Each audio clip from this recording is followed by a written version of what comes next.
Хятадын шилдэг өгүүлэлгүүд. Зохиолч Цэрэн Норов. Сэтэртэй хонь. Ясан хэдрэг болтлоо турсан би хөнхийсэн нүдний ухархай. Салбгаар ховц өтөлж хөгшөрсөн чинь намайг халаглуулав. Үсний чинь цэнхэр болт магна хаваараа унжин хорчийсэн мөчөр шиг баруун гараа сунгаж хорууныхаа эвэрсэн ширүүн өндгөр үрчлээтэй хацар дээгүүр минь халуу аргуулan илээд өнгөрөв. Би амаан гайсхийн сэтгэлдээ туйлын ихээр шаналж байлаа. Чи минь яагаад ийм болчихов доо гэж шаналмтай асуувал харанхуй нүхшиг нүднээс нь хэдэн тусал цусан нулимс урсаж тамийн оронд дуусшгүй зовлон эдэлж байна шүү гэж чичрэн хэлв. Чи дээлийнхээ ханцууг сугалдрагалан цамцныхаа энгэрийг ярав. Бурхан минь, хоёр хөхий чинь хэн огтлоод хайчихав вэ? Цус махан ээл гарсан шархан дээр нь өд хорхой шавж, цус урсан хамар сэтлэм өмхийн үнэр ханхална. Зүрх минь агцс хийж гунхийн эрхэнд нулимс урслаа. Чи минь хүний орчлонд айхуухан залбирч, нүглийн минь нэмгэлж, эртхэн төрөл олоход тусвалж үз гэхэд би эхэр татсаар мөс шүхвитэн гарыг чинь оволзон түгшиж буй зүрхэндээ нааж бүлээсгэх гэж оролдов. Би явлаа. Дахиад дуугарх нь гэд нүүрэнд чинь айц тодров. Эн чинь хот газар шүү. Одоо дахиад хижээхэ болсон. Дахиад дуу сонсдохгүй гэж намайг хэлтэл гар чинь атганаас минь сугарч чимэн утаа суунах шиг замхарлаа. Сан муу гэж дуудан ориллоо. Орилсны хүчинд нойрноосоо цочмог сэрэхэд хамаг бие хөлөрч шал нойтон болжээ. Нүдэ нээвэл эргэн тойрон тас харанхуй юу ч харагдахгүй. Хэнгэрэг дээлдэх мэт зүрх түгшиж байв. Би босож гэрэл асаалаа. Тав давдар, зурагт, халуун усан сав, модон аяга бүгд цахилгаан гэрэлд амилж над руу цогтой ширтэнэ. Чи харагдхаа боллоо. Надад айдастай зүүд үлдээсэн юм санж. Үгүй ээ. Зүүд өгсөн юм байна. Чи минь зүүдэнд орлоо. Саяын тэр үзэгдэл яг бодит юм шиг намайг тогтвор алдуулав. Сандарснаасаа болоод ходоод өвдөхөд гараараа дараад амьсгаадж эхэллээ. Уталгүй өвдөхөө болж саяын зүүд надтай зууралдана. Чи минь нас бараад бараг 12 жил болжээ. Чийг энэ 12 жил төрөл олоогүй гэж огт бодоогүй юм. Тоост хорвоогоос ангижирснаас ч хойш би урдын адил өдөр бүр хүр дэргүүлж, өлзий төдөр тохиох болгонд бурханд мөргөн лам хувраг ятуу гуйлагчинд өглөг өгч ирсэн.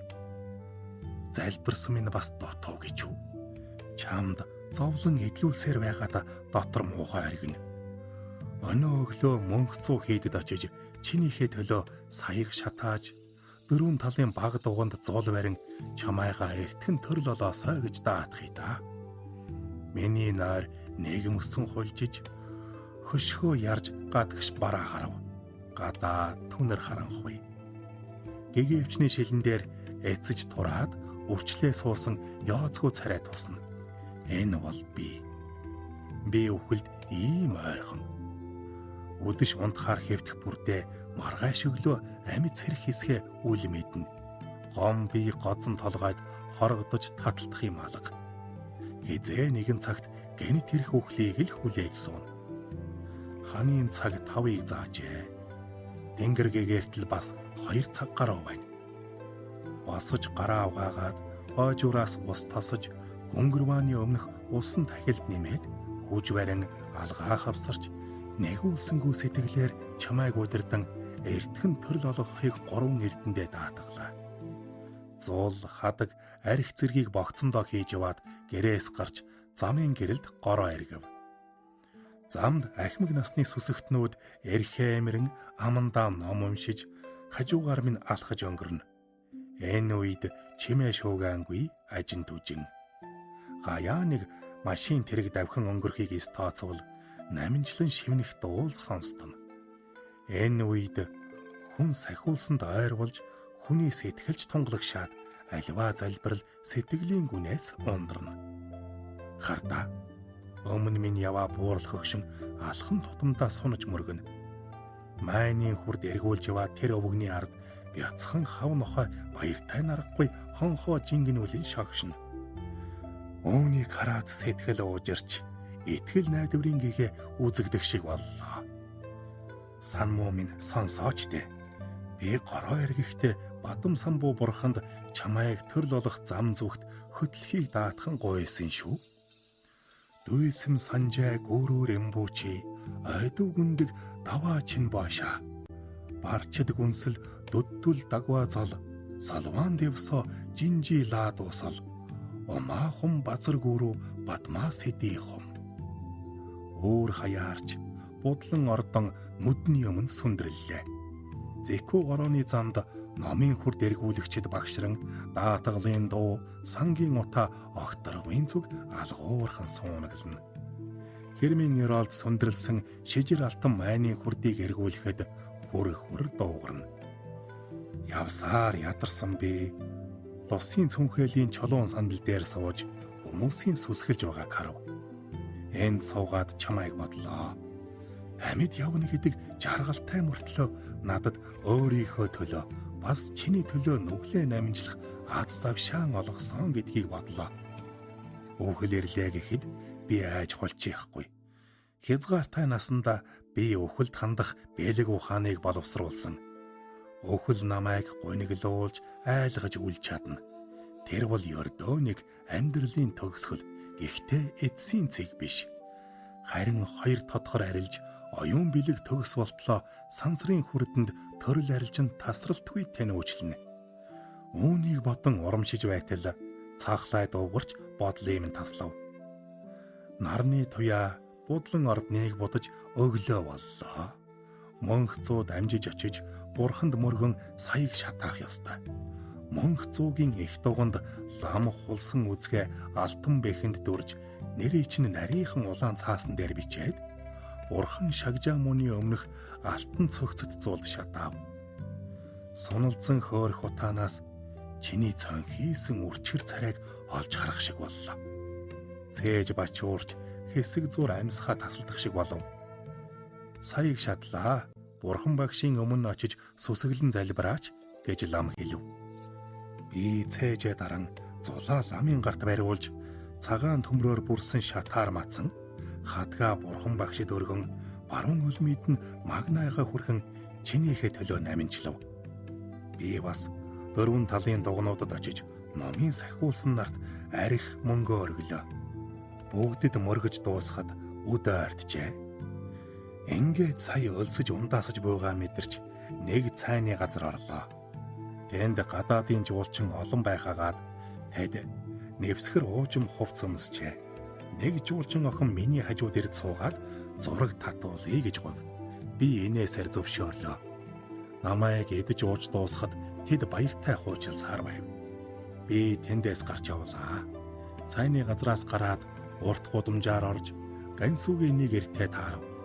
Ямаан сахалтай, цагаан тоорцог малгайтай түүнийг дөрвөн хонь хөдөлж яваагаар нь махны 8 ачин гэж таалаа. Гансүгийн хүний хажуугаар зөрөхөд нэг хонь зогд тусан зогсож над руу гунигтай майлаад байв. Тэр хоньыг дахин харахад бүх биеэр минь халуун цус гүйж миний хуучин танил мэт санагдлаа.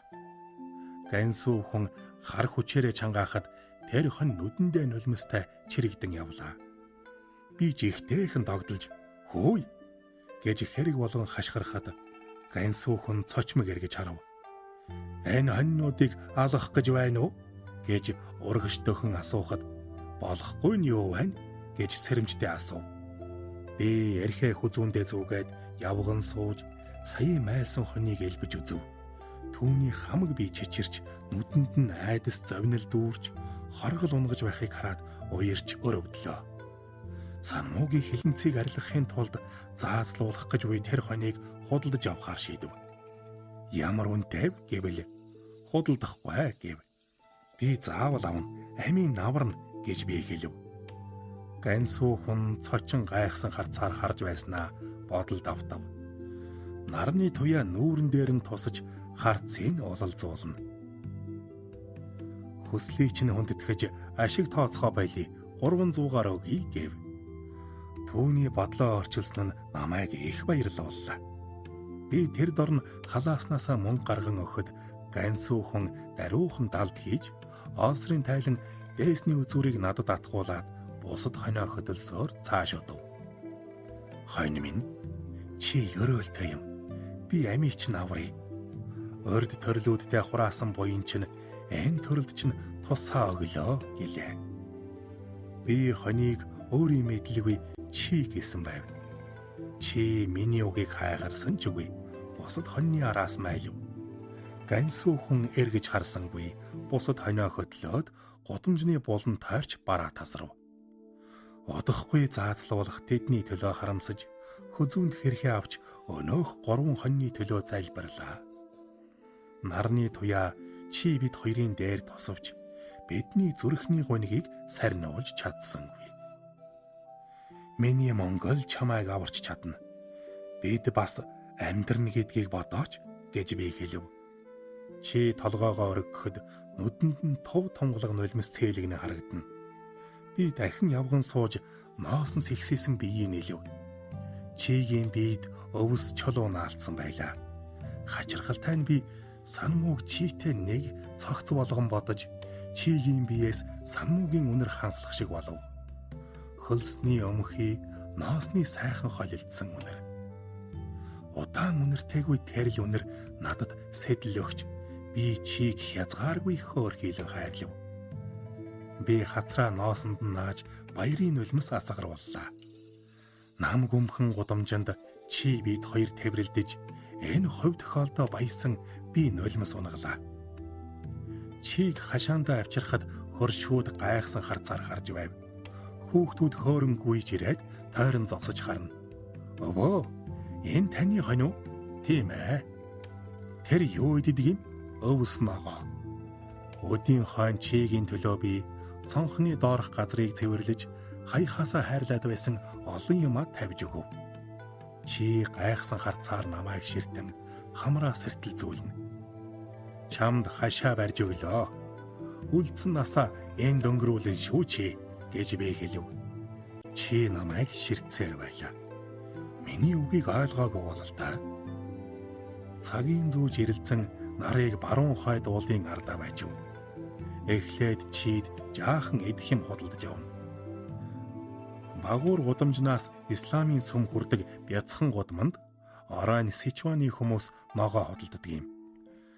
Би ногооны дэлгүүрээс 10 жим байцаа жаалжуул хаягдал навч авчирч жижиглэн хэрчээд чийд өгөв. Чи цовоо сайнхан харагдана. Толгоогоо бүхийн баг-багаар өмхөн зажлахын хажуугаар цогтой нүдэрээ байн намайг ширтэн. Харц нь нэлээд зөөлрсөн ч хаяа хэргэлзээ төгшүүр гялс хийн. Би сэтгэл ханамжтай инээж цагаан ноос гярхайнуудын багтана. Хонь минь, би чиний төлөө энэ өдөр ганц хондог арх уухаач таг мартчихаж. Айда нүдэрмхийн зур өдөр өнгөрч өглөө. Урд нь цаг өнгөрч өгөхгүй арга бардаг байсансан. Шөнө олигтой унтаж чадсангүй. Чийг бодсоор 3 удаа сэрж сэрх бүрдээ үүдээ нээж чийг харлаа. Харах болгонд чи бөхнөө орсож байлаа. Газарт нугтай хэвтээд бяцхан толгоогоо цээжиндээ нааж унтах нь хайр татна. Сан мууч гэсэн ингэж унтдаг. Та хоёр яасан ч айдлах юм дээ. Би хажууд нь явган сууж чийг удтал ширтгэхэд сэтгэл даятай. Өглөө сэрэхэд хашаанд хүмүүсийн хөлхөх чимээ, сургуультай явах хүүхдийн дуу сонсдно. Би шал авхан болслоо. Аргамжааг тайлж чийг хөдлөн гороо эргэхээр явхад чи майлан орилж 4 хөлөө чулуун хашаанд хүчлэн тулаад хойш суув. Ус авахаар ирсэн хөршийнхэн тусалж чийг түлхэв. Чи дээлэхгүйгээ мэдэж араас дуулууртай дагаж явлаа. Бид хоёр годомж дамжин лас голын хөвөнд очив. Намын цэнхэр ус замын туршид бидэнд хань болж зөөлөн салхи буурлав үсийн минь сэрвэлзүүлнэ. Зүйвэр уулыг өнгөрөх үед чи бас л зөрүүдэлж эгц босоо уулын хөтлийг давахгүй байлаа. Хэдэн залуу ирж чийг түлхэхэд би өмнөөс нь татав. Ингэж хэсэг зурлдахад бүх би хөлсөнд дэвтэж миний хүчийг шавхжээ. Ядарч туйлдсан би дахиж ингэвэл чамайг ганс хүнд хүргэж өгнө гэж уурсан занахад чигийн нүдэнд айдас тодрон толгоогоос ижив. Өөдөөс минь харж чадахгүй байлаа. Битгий тавд. Та анх удаа түүнийг дагуулan гороо ирэхээр явж байгаа болохоор айж байгаа биз? Жаахан амраадав. Бид туслая. Тэр айчхжээ. Хардаа чичирч байна гэж 7-8 хүн уулын хавцлын замд зогсон ийн ярив.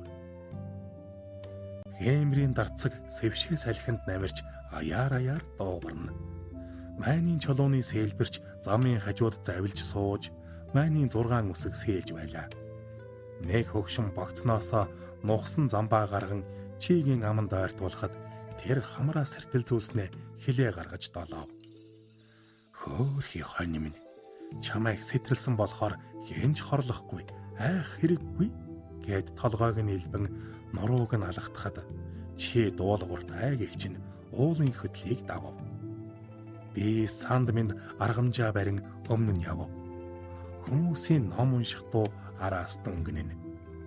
Бодлоггүй занчи юун цайны газарт очиж чиг үүдэнд нь уяад үйлчлэгчээр багсаг ногооны навч хөргүүллээ. Тэд гал тогооноос ногоо навч авчран чийд өгөв. Нэг үйлчлэгч надаас сэтэрлэх гэж байгаа юм уу гэж асуув. Сэтрэлсэн хоньоо гэдэл. Тэгвэл та чихийн цоолж биед нь будаг түрхэх хэрэгтэй гэв. Би мэднэ. Аваад удаагүй. Бас би чих цоолж чадахгүй гэтэл маргааш аваад би цоолж өгье гэж цай ууцууга цээжээ хөрсөн сахалтай төвд цэмбэн хувцтай нэг өвгөн үг нэмэрлэв. Тэгвэл сайн байна гэлайлаа гэж би хэлэв. Хоньны чихийг цоолох нь түүний ур чадварын нэг. Хонь өвдөхөөч мэдрэхгүй гэж тэр хүн ярьлаа. Өөртөө итгэл дүүрэн байгаа нь намайг тайвшруулв. Богцоо нааш өгөөч, ногооны жаахан навч хийж өгье гэд үйлчлэгч миний богцыг авч явв. Би түнтийсэн богцоо өөрч чийг хөтлөн баг 100 хийдийн үүдээр өнгөрөв. Годомжны хоёр талын дэлгүүрүүд үүдээ нээж хөгжим тэнгэр дөргуулан ямдхан өгнө гэж хашгирах дуу сонсдом. Надад гинэт чийг дагуулan баг 100 хийдэд очиж түүнийг шагжаамун бурханд мөргүүлж эрх төрөлд нь сайн газар төрүүлгсэн гэсэн бодол төрөв. Бид суунгалсан сангийн утааг тойрон баг 100 хийдийн их хаалгаар орлоо. Чи хачирхсан хар цаар ширтэн. Нэг лам биднийг саатуулж чийг оруулахгүй дуг нь бохирдуулна гэв. Түүнийг гуйж чийг өчигдөрхөн худалдаж авсан сэтрэлсэн гэж хэлв. Тэр чийг орохыг зөвшөөрлөө. Чид бурханд мөргөж чин сэтгэлээр залбир гэж би хэлв. Чи номхон гихч намайг дагаж энэрэнгүү дүртэй бурхад догшин дүрт сахиусуудыг харж айн дагтсан сүжгээр мэхийж алхаан хөнгөрөв. Намайг дагаж буян хурааж сайн төрөл олно гэж би итгэнэ. Бид хоёр баг 100 сүмийн хашаанд амарч суулаа. Агаарт утлаг зулын тосны үнэр тарж хингэргийн дуу намуухан сонсдоно. Хонь ямаа их сайн амьтд шүү. Сүнзан камбу мөнх цуг байгуулахад ямаанд шороо ачиж нурууг бөглөж их гавья байгуулсныг чи мэдхүү? Одоо ч мөнх цууд нэг ямааг дахиж байгаа шүү гэж би чийд хэлв. Чи сонсоод эрүүгээ гуйн дээр минь тавив. Эрүүг нь маачхад чи тааламжтайгаар нүдээ сүмийлгэлээ. Чигийн бие бохир байгааг би мэдэж байв. Үснээс нь нэлээд халдарчээ. Хараад угааж өгөндөө. Чи усны цоргондоор зогсоход ус нуруунд дээрээс нь өсөрч сувдан тусал болж садран бохир усны хоолойгоор орно. Хөл нүцгэн би чийг самандаж 10 хуруугаас сэвсгэр буржгар ноос хоолой эцсийн хүртэл маажиж угаав. Тааламжтай байгаа нь хурууны өндгөнд мэдрэгдэнэ. Усны цоргийг дахин нээхэд болор ус ноосыг дагаж урсахдаа булангартж байлаа. Би дахин савндав. Чигийн цагаан болсныг чухмал цасан лавс хараад нүд гялбам. Саммуугийн цагаан хөзүүл алдран гялбах нарны доор ингэж нүд гялбуулдагсан. Дурсамжид минь хоосроод удаж буй тэр жаргалтай өдөр хоногуудын амт санагдав. Би цонхон дороо суугаад чигийн ус ноосыг самнаж өгөв. Чи надад наалдаж цээжимийн шөргөв. Мөрөө эвэр нь эцэнхий цээжимийн өвдөхөд шөргөөхийн байлууллаа. Гэрээсээ өрөмний тос авч эвэртэн түрэхэд эврийнхнийхээ уламж тодров. Чи ирснээр би хийж барахгүй ажилтай найдаж санах юмтай болсон. Санмуугийн минь энэ явдал ой санамжинд минь амиллаа. Би урдынхтайгаа адил өдөнгөр мөхц архины мухлагт очиж шал пал болтол согтдгоо болоод чийл санаанд орох болж чид өвс идүүлье гэж боддог болов. Хоолой хатаад болохгүй болохоор хумцар саваа авч хөх арван архинд явлаа. Харж ирээд жижиг модон сандал дээр сууж жаргах наранд чийг ширтэн архиа шимэв. Чи өмнө минь зогсоод санмуугийн зөөлөн харцаар намайг ширтэн. Баг бахаар балгаж амтын тагнанаас алгуураар тарих мэдрэлд хүргэн сайхан амтанд согтуурн жаргав. Энэ шөнө өгсөн юм шиг унтаад юу ч зүүдэлсэнгүй. Чигийн хоёр чихийг цэвэр тосонд дүрсэн ган зүгээр цоолж нарийн улаан бүс зангидснаар чи хүмүүсийн анхааралд өртөх болов. Санмуу минь чамайг эртхэн төрөл олуулахын төлөө би өдөр бүр сэтрэлсэн хонио хөтлөн гороо эргэж байна. Одоо энэ хонийг чамайг гэж бодох болсон. Санмуу минь чи зүүдэнд орохоо боллоо. Чиний яаж буйг үл мэднэ. Нэг зүүд өгөөч. Одоо хүмүүс өдөр бүр дун цагаан хонь бид хоёрын гороо эрхийг харж байна. Чи хөтлөн 1 сар гороо эргэв. Чиж горооны замд таслаа. Өнөөдрөөс чиг хөдөлж явхаа болов. Бид нэгэндээ хань бараа болж гороо эргэнэ. Би цайны аяг хайрсан боорцог хийсэн богцоо үүрч эрхээ эргүүлэн явах зур зогсос хийж чиг харна. Зам гарахтаа машинд дайруулж хвээ гэж болгоомжлон хөдлөнө. Зам дээр танилтайгаа таарч ярилцаж саатахад чи хажууд минь зогсно. Танилуд минь намжилгавай та ёстой бэрх сайн үйл хийлээ шүү. Хариу нэрнэ. Энэ хонь хүний чанарыг танина да. Намжлаа. Нэг хонх зүйлэгч тэгвэл байн эргэж харахгүй гэлцэнэ. Ийм үг сонсоход сэтгэлд таатай санагдана. Чигийн ирснийг урд төрлийн ёроол гэж үзнэ. Санмуу зүүд өгмөгц бид хоёр санаандг уучирсан. Ийм яв цав тохиолдол бий гэж юу? Занчи юун цайны газар ороход чи үүдний хөшигний завсраар шахан орж ирээд ширээн доогоор шургав. Чи гадаа хүлээж бай. Орж ирж болохгүй гэж би зандрав. Чи ширээн доор атирч миний хэлснийг оошоосон ч үгүй. Тентхийн зочид над руу харан учрыг ойлгосон маягтай инээмсэглэнэ. Тэндээ хэвд чилвэг суудл эзлэх биш дээ гэж үйлчлэгч хэлв. Би дахин хөөсөнгүй. Богцноосоо цайны аяга гарган ширээн дээр тавиад боорцог хэсгэж өгөв. Чи боорцгийг хэлээрээ ороон өмхөж хард хийтэл зажилна. Намайг амтд цай хантал уухад чи дуугүй тэндээ хэвтээд хүмүүсийн орж гарахыг дагуулж харна. 3 эрдний дуганыг засаж байна. Хүн хүч тутаж байгаа гэсэн. Тусалсан хүнд цаглашгүй буян болно доо гэж дунд насны хүн хажуугийнхаа хүнд хэлв. Энэ үг намайг догтлууллаа. Яасан сайхан завш юм бэ? Хүчээ өргөж оролцох юмсан. Би аягны ёроолдох цайны шаарыг асгаад аяга арчиж богцсон доо хийгээд босоход чи босож надтай цуг цайны газраас гарч хөл өмнөд гудамжинд очлоо. Хажуу хавийн хөгжөөн шууганыг анхаарахаа болсон чи ганц сэтгэлээр намайг дагаж хөл өмнөдтэй гудамжийг өнгөрөөд хашаандаа харж ирэв. Чийг цонхны дор уйж тавиад уутнаас хуурай ус гарган шаазан савнд хийж өөр нэгэн савнд тунгалаг ус хийж өгөв.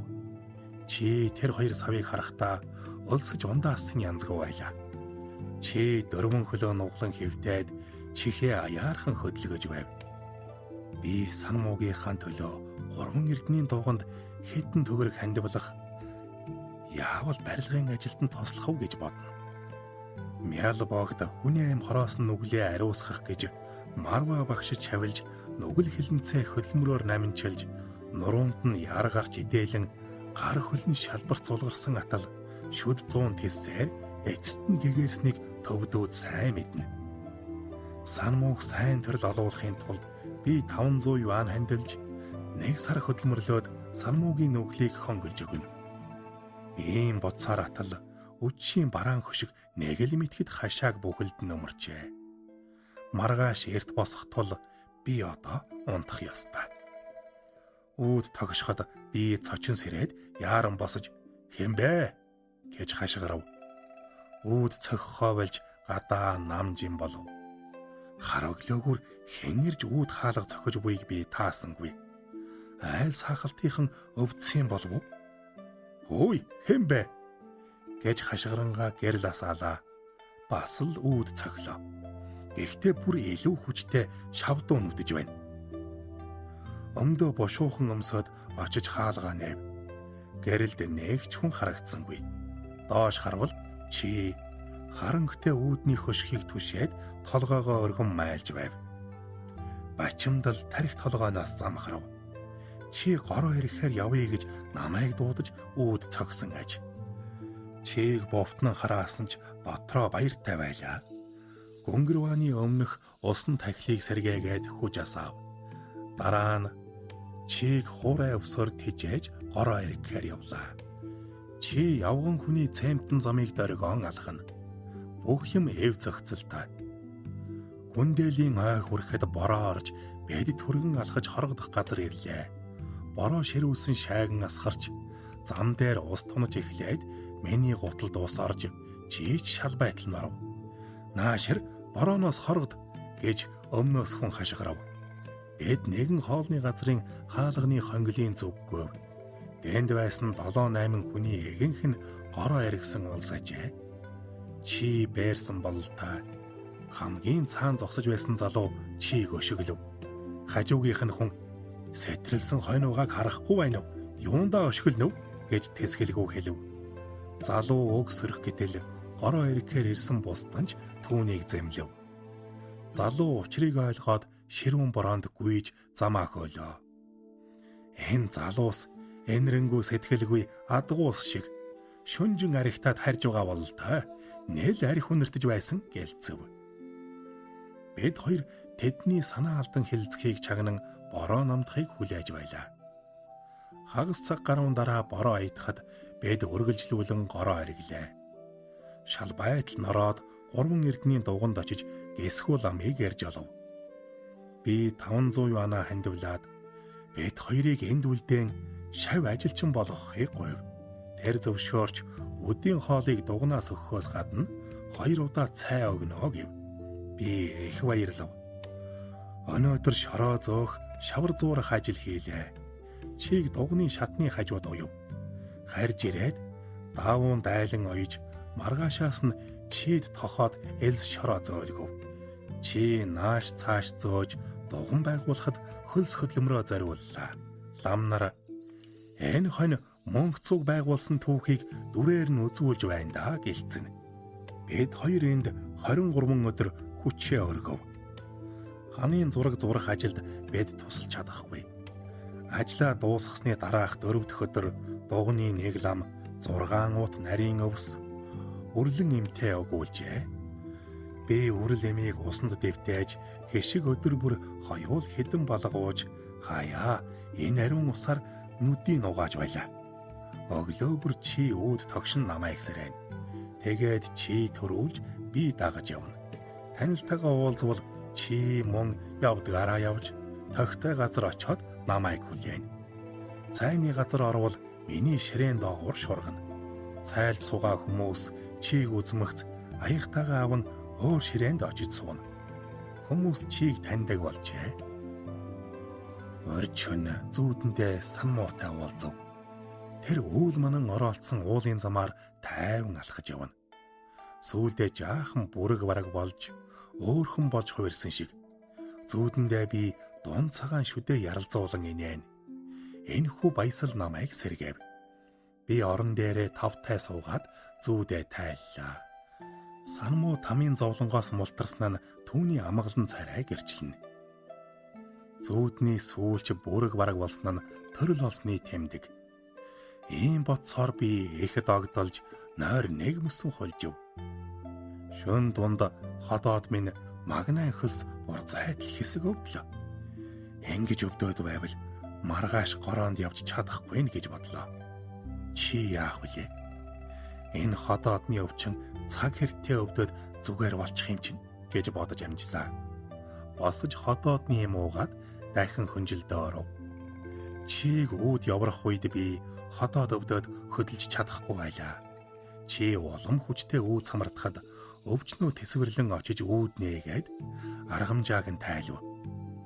Би өвчлсөн байна.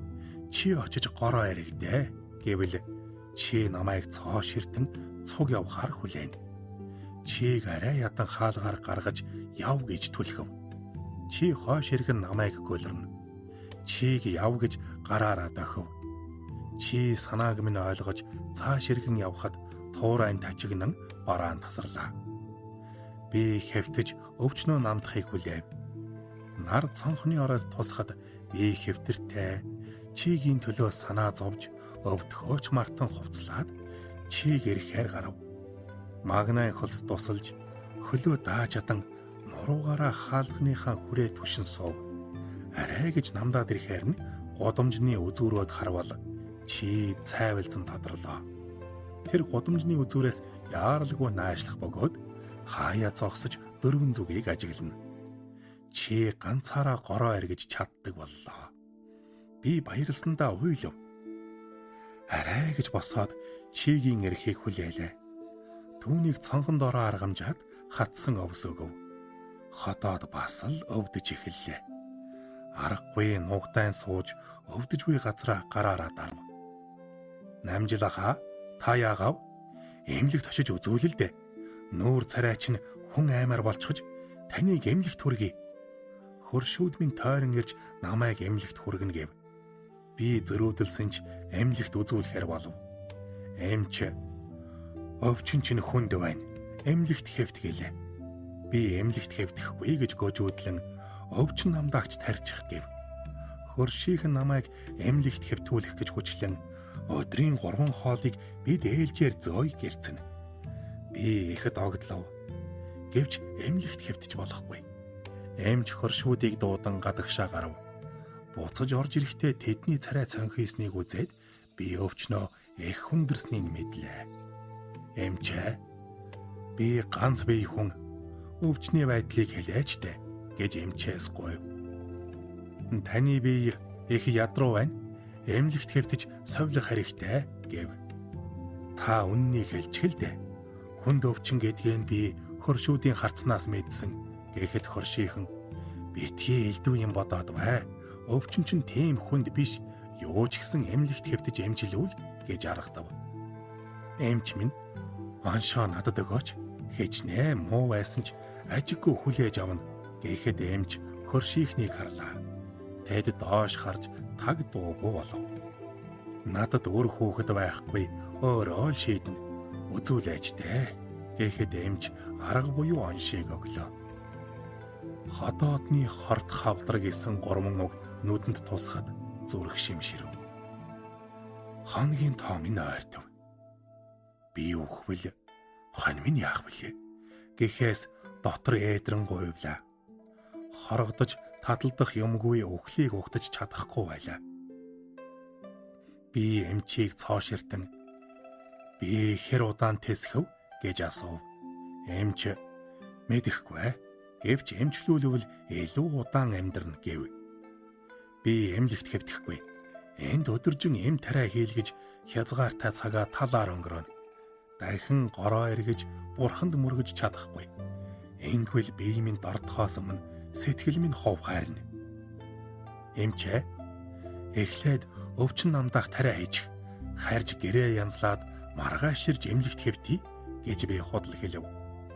Эмч багахан зал гаргаж бөөг минь мэдээд амнасаа битгий тоглоом болго гэж сануулв. Би ам өгч байж эмнэлгээс арайхийн явлаа. Хөршийнхэн намайг түшсээр ирэхийг хараад хонь минь санд минь босож над руу дөхөж ирэв. Залгүй юм даа би. Нулимс бүрхэн хацар нүүрийн минь норгов.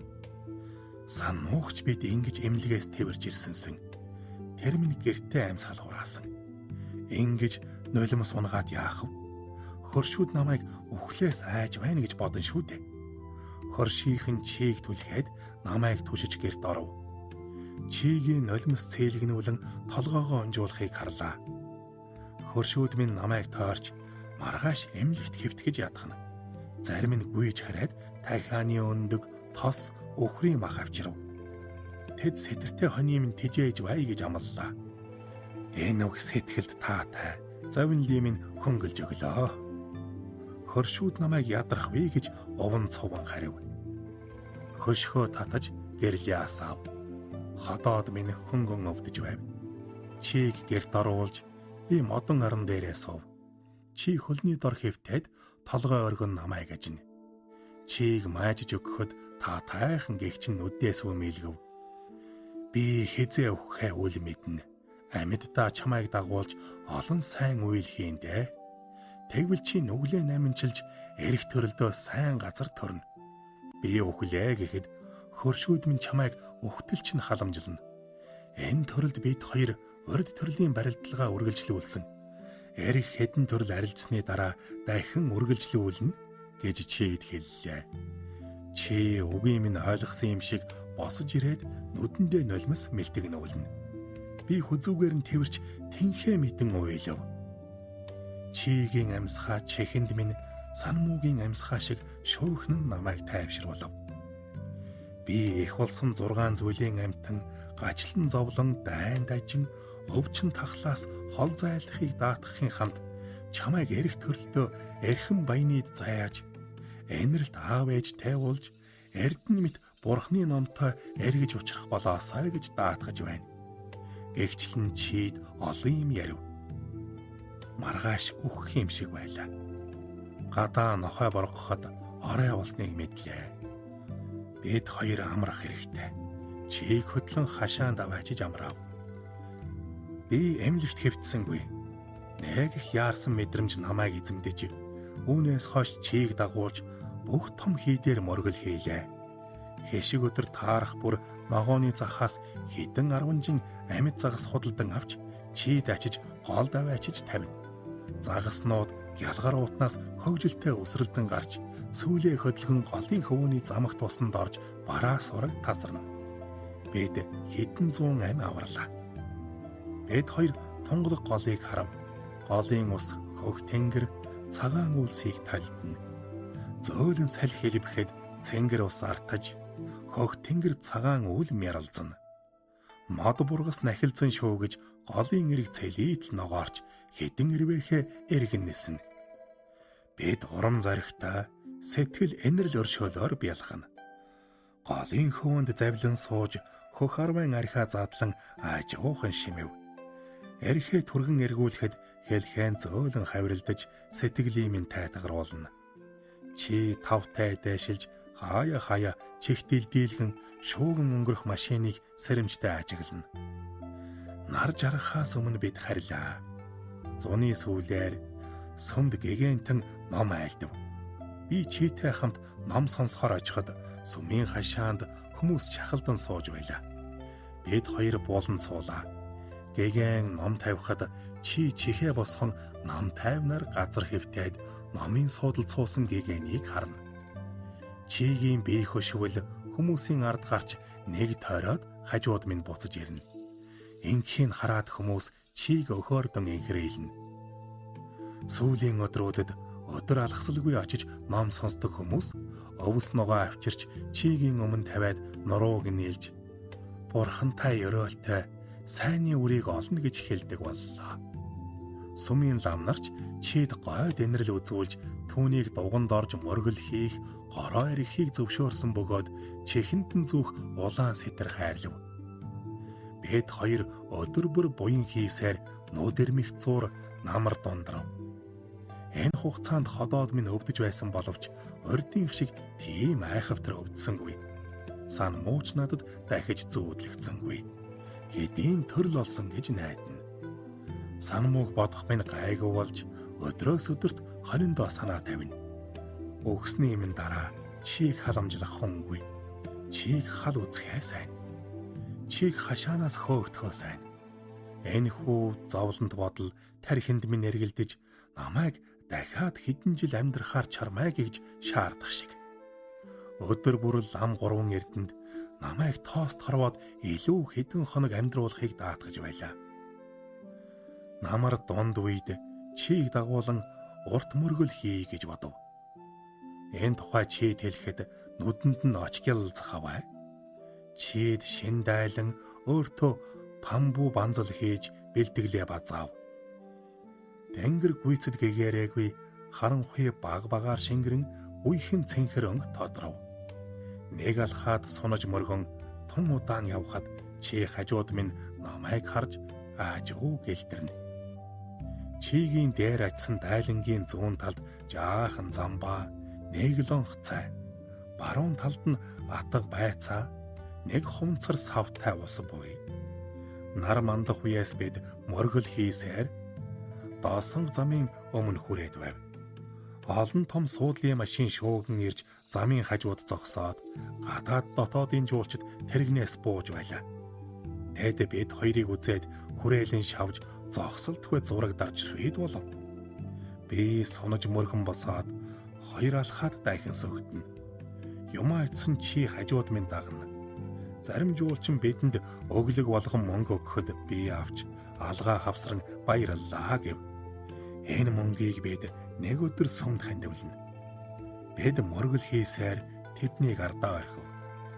Намайг илүү хэдэн өдөр амьдруулж чийтэй хань болгооч гэж гурван эрдэндээ даатгаж явлаа. Өдийн хоолоо цардмал замын хажууд сууж идэв. Би явган хүний зам дээр завилж суугаад чигийн дайлангаас байцаа гаргаж хэсэглэн ойртуулав. Чи өлсжээ.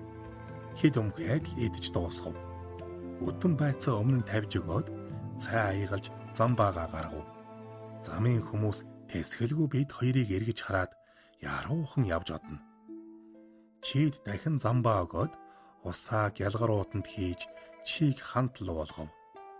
Бид модны сүүдэрт хэвтэж сэр үзлээ. Замаар довтлох машин, тасралтгүй цувах хүмүүс биднийг амар тайван байлгахгүй. Шүүгэнд зүрх долгисон.